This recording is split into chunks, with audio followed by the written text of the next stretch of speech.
حضرت عبداللہ بن ابی اوفا رضی اللہ عنہ سے روایت ہے، نبی اکرم صلی اللہ علیہ وسلم رکوع کے بعد قوما میں فرمایا کرتے تھے: اللہم لک الحمد ملء السماء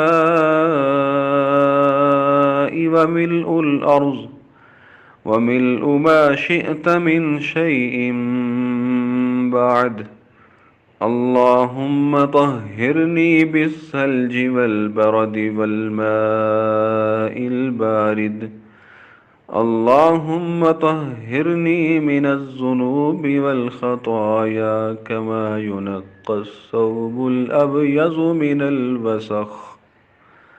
اے اللہ، تیرے لیے ہے حمد آسمان بھر، زمین بھر اور ان کے سوا جو چیز تو چاہے اس کی وسعت بھر۔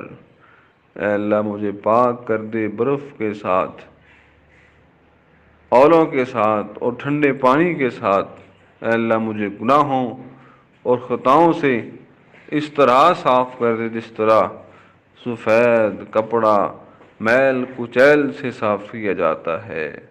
رکوع سے کھڑا ہونے کے بعد کئی دعائیں مسنون ہیں، ان میں سے ایک یہ بھی ہے: اللہ سبحانہ و تعالی ہمیں آپ صلی اللہ علیہ وسلم کے ہر سنت عمل کو زندہ رکھنے کی توفیق عطا فرمائے، آمین آمین۔